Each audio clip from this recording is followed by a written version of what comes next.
Ubundi SMD resistor na SMD diode ni ibintu biba bijya gusa iyo birebesheje ijisho. Nyine biba bifite imiterere ijya kumera kimwe. Rero kubitandukanya biba bisa naho bigoranye, ari nayo mpamvu tugiye kuvuga muri iyi video ukuntu ushobora gutandukanya SMD diode ndetse na SMD resistor kugira ngo bibashe kuba byakorohera. Iki ni igice cya kabiri kivuga kuri SMD. Ejo nari nabakoreye igice cya mbere, mbona mwagikunze murambwira ngo nzakomeze no ku bindi bice bivuga kuri SMD kugira ngo mugene basha kuba mwabisobanukirwa. Rero niba uri mushya hano, muhaye ikaze. Ni Menya TV, yeni teacher Nicholas. Hano tuvuga ibintu bigenewe electronique by'umwihariko ku bikoresho electronique. Ariko urumva nyine twe tubijya in deep, tukavuga ibikoresho biba byubatse, ari nabyo twita basic of electronics. Rero niba rwanda rigeze hano, niba ukanda subscribe kugira ngo ubutaniza na uploadinga isomo uzahita uribona uri mu bambere, kugira ngo nawe ubashe kuba wagira mind iri technique cyane mu bintu bya electronique, kugira ngo ubutaniza hagira ikintu nyine kikwisoba cyane. Buriya iyo ufite amakuru ku kintu birakorohera no kuba wagira, niba cyangiritse kuba waba ugifite amakuru ukuntu kibuze gukorwa n'inzira bibinyemo, kugira ngo hatagira n'umuntu uza kuba yakubeshya cyangwa se nawe ubyikorera muri rusange. Rero uzokana subscribe kugira ngo tujye tubana mu masomo yacu tugenda tunyuzaho hano, kandi nukundi video uzokanda like, ujye no muri comment ugere ibyo dusangiza. Kandi nshimira n'abantu bose bagenda bagira ibyo dusharinga muri comment n'abakanda like bose. Buri muntu wese wakanda subscribe wese ndamushimira, kuko muri abantu b'ingenzi cyane hano kuri Menya TV. Rero muri iyi video iki ni igice cya kabiri kivuga kuri SMD.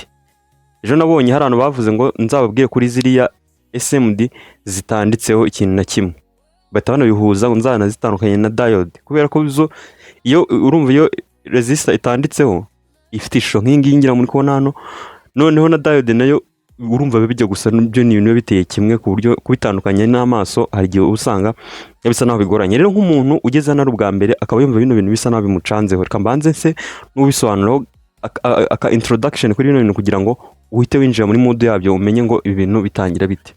Ubundi resistor, iyo tuvuze resistor ni agakoresho ka electronique. Iyo tuvuze agakoresho ka electronique ntago ari nka kuri tuvuga ngo iradiyo, ahubwo ni kimwe mu byubatse radio, ni kimwe mu byubatse televiziyo, ni kimwe mu byubatse telefone, ni kimwe mu byubatse buri gikoresho cyose cya electronique waba uzi. Nka kuri urabona iyo umutekinisiye yahambuye igikoresho cyawe, hari akantu kameze nk'agapapuro k'icyatsi akuramo, gashobora kuba gasa icyatsi, gasa ubururu cyangwa gasa umutuku rimwe na rimwe, ariko akenshi kaba gasa icyatsi. Rero utuntu tuba turiho, utwo tuntu nitwo twita ama component electronique. Rero muri utwo tuntu harimo utwitwa ama resistor. Uzajya wumva abatekinisiye cyane cyane bo babona ama resistance, bari kumva bavuga ngo hariho ngo utudiode. Rero tuntu tuba turiho bimwe muri two hari byitwa ama resistor. Resistor ni iki? Resistor ni agakoresho ka electronique kadufasha kuba twagabanya ingufu umuriro ufite. Iyo tuvuze ngo ni ingufu umuriro ufite, ibyo twita current, ko umuriro tuwita mu buryo bubiri, tuvuga voltage nk'uko tuvuga ngo umuriro wa rege muri prize ufite volte 220. Yego, izo ngizo ni ingufu ziba zisunika uriya muriro. Noneho umuriro nyirizina rero uwo twita current. Resistor akamaro kayo ni ukugira ngo igabanye ingufu z'umuriro uri guca muri circuit runaka.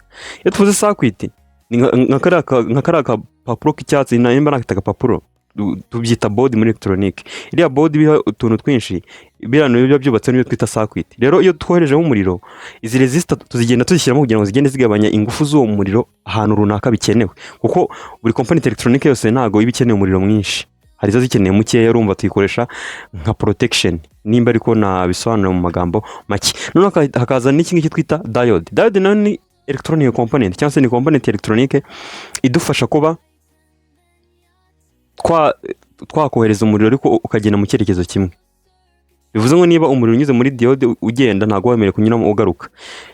Ibyo ngibyo ni ibintu ni bimwe mu byo diode ikora. Diode zikora n'ibintu byinshi, nazo zitanga urumuri buriya, nko muri ano matara nimba tuyitarondereza. Aya matara nyine agezweho nyine yatugura y'umweru, ubona nyine ameze ukuntu matoya.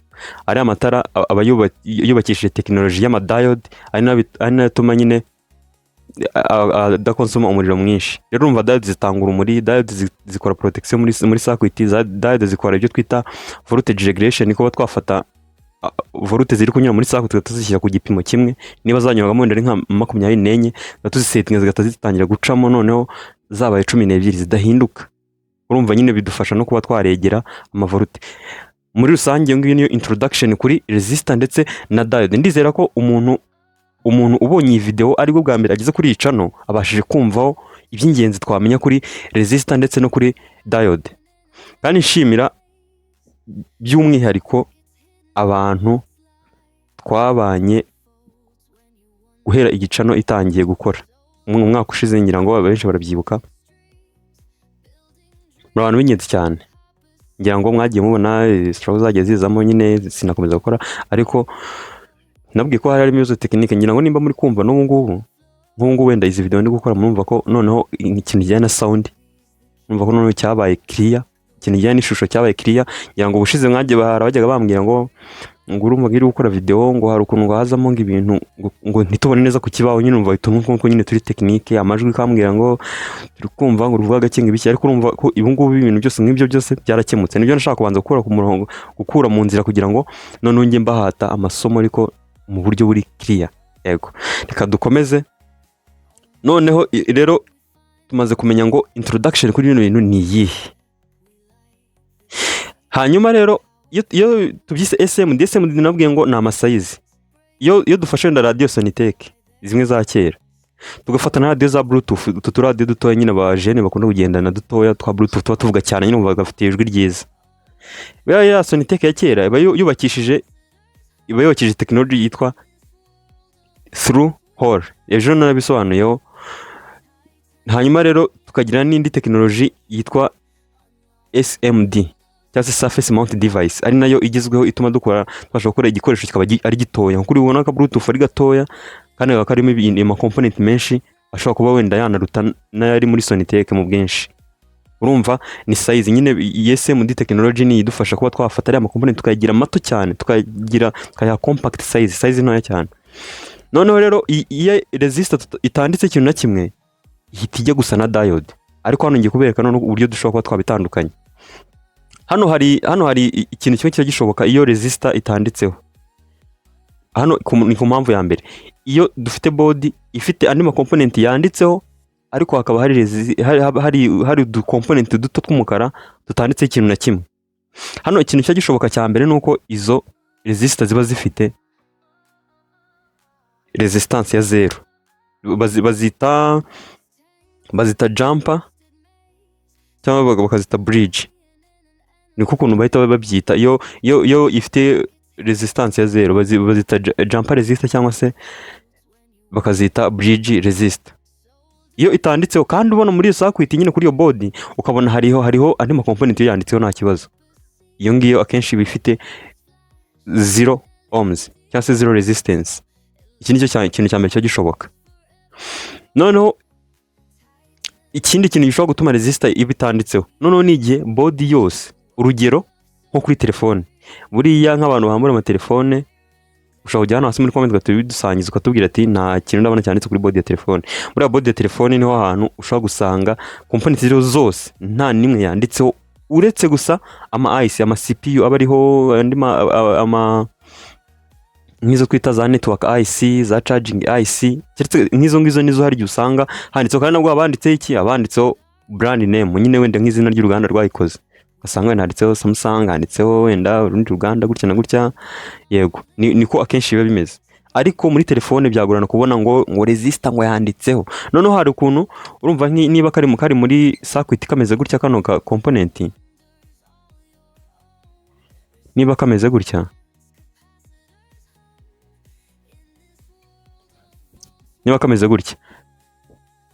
kagomba kuba, ejo twabonye ko kaba kanditseho hano imibare runaka wenda 272.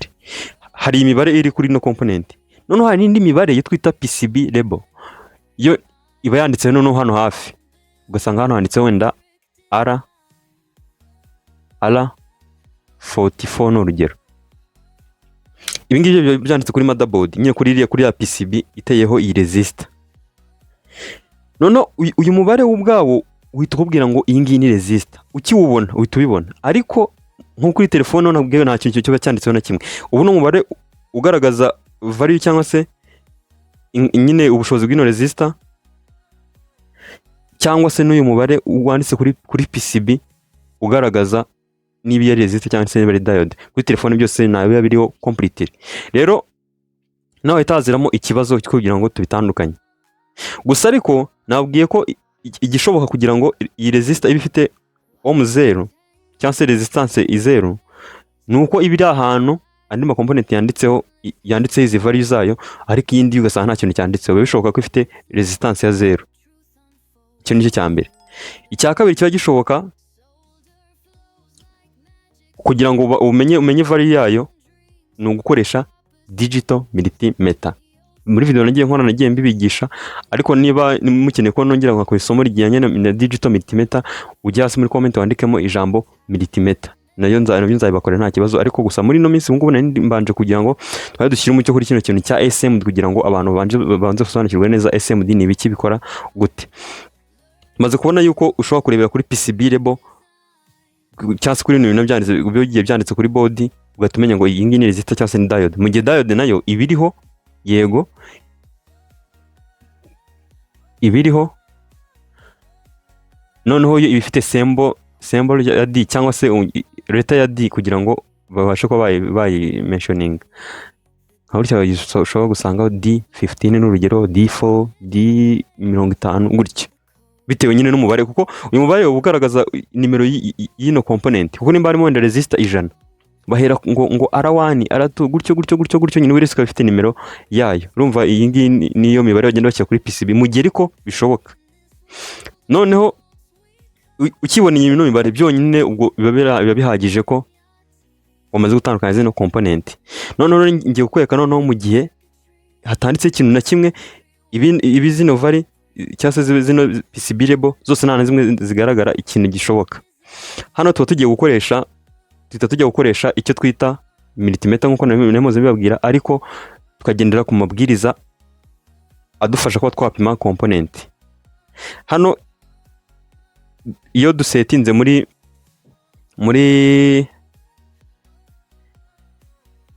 diode mode kuri multimeter yacu, diode mode nyine n'ahantu dusetinga urushinge kugira ngo tubashe gupima ama diode. Iyo dusetinzemo iyi diode kuyipima, diode nabwiye ko ipima one side cyangwa se ipima uruhande rumwe. Niba dufashe diode yacu ikaba imeze gutya,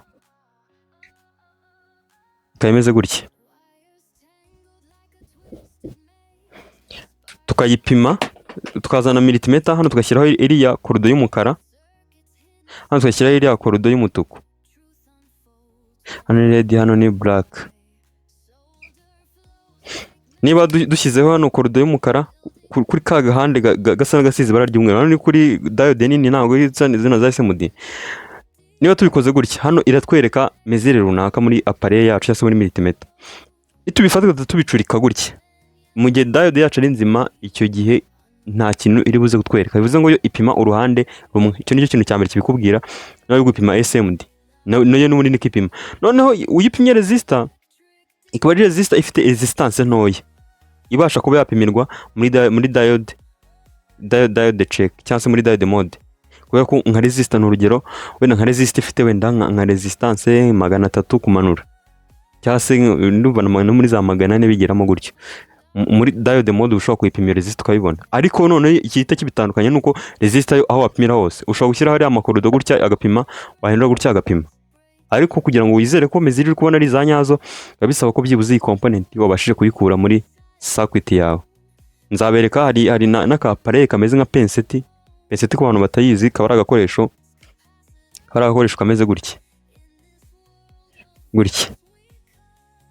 Wowe ikintu ukora uragafata gutya, n'utwuma tubiri dufatanye gutya, wowe ukajya udukanda, ukajya nko kuri board ugashyira kuri component ukayifata gutya, ugaterura nyine ukayikura. Hari appareil bijya kumera gutya nka penseti, ku buryo noneho ugenda kuri SMD board ukajya ureba component gatubikozaho, appareil gatikwereka mezire. Urumva yo bitandukanye n'izi multimeter zisanzwe.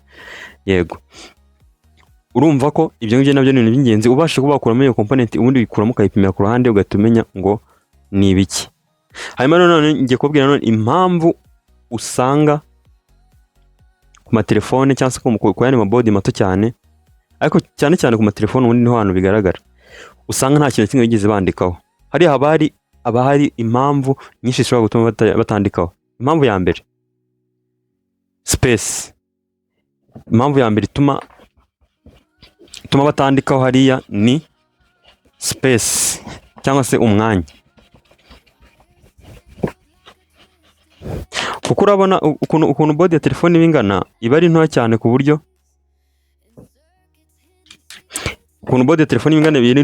batabona n'ahantu bandika ayo magambo agenda agaragaza buri component ukuntu ngo yitwa cyangwa se na value zayo nimba zirimo.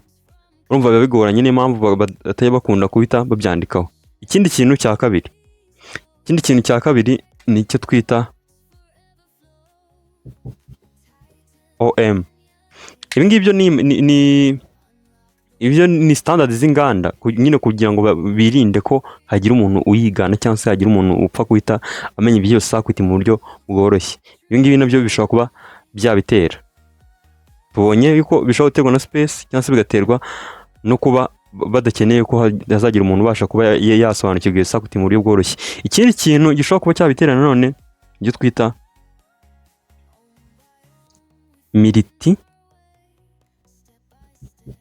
multi layer. Akantu mu kanota hano, akantu ka multi layer. Multi layer ni uburyo motherboard cyangwa se PCB iba ifite layer zirenze ubwo twavuga zirenze ebyiri, kubera ko ebyiri zo tuba tubona ari board isanzwe. Kuri ubona board iriho inzira hejuru ikabaho n'inzira hasi. Tabara wenda niba ingi ari board wenda tuyirebeye mu ruhande, urabizi hano haba inzira z'ibyuma hejuru ari nazo zigenda dusudira ama component, hano hakaba izindi nzira munsi. Rero no amaboard ya militaire yo na hano hagati muri board haba izindi nzira zinyuramo gutya. Zishobora kuba ari yazinga nyine biterwa na design bakoze, ariko militaire ibifite izindi nzira zishobora zanyuramo hagati muri board. Kuri nyine niba wenda kadufata nk'ino shifo nka board, urabona hano haba hariyo inzira zayo zishushanyijeho tugenda dusudira ama component, nta nyuma hari igihe usanga hari izindi.